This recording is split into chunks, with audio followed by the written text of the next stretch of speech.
Hello అండి, అందరికీ సంక్రాంతి ఫెస్టివల్కి మా ఊరు వెళ్ళాం కదా. అప్పుడు ఫ్యామిలీతో పక్క ఊరిలో ఉన్న రామతీర్థ టెంపుల్కి కూడా వెళ్ళామండి.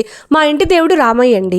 వైజాగ్లో ఉన్నామే కానీ నెలకి ఒకసారైనా దర్శనంకి వెళ్దాం అనుకుంటే అస్సలు కుదరదు. బహుశా అందుకే ఏమో అంటారు, దేవుడి అనుగ్రహం లేకుండా దర్శనంకి కూడా వెళ్ళలేము. అవును, మీ ఇంటి దేవుడు ఎవరు? నేను వైజాగ్లో ఉంటున్నాను కదా, మన సబ్స్క్రైబర్స్లో ఎవరైనా వైజాగ్ వాసులు ఉన్నారా? ఉంటే కామెంట్ చేయండి తప్పకుండా. టెంపుల్ అయితే చాలా ప్రశాంతంగా ఉందండి, జనాలు ఎవ్వరూ లేరు. ఆంధ్రాలో రామయ్య టెంపుల్ అంటే తీర్థాలండి, చాలా పెద్ద గుడి. ఇక్కడ యాత్రలు కూడా జరుగుతాయి, కానీ పర్టికులర్ డేట్ అవి తెలియదండి మాకు. దర్శనం అయితే చాలా బాగా జరిగిందని చెప్పుకోవాలి. టెంపుల్కి మా ఫ్యామిలీ అందరం వచ్చాము, మా ఎక్కడే రాలేదు.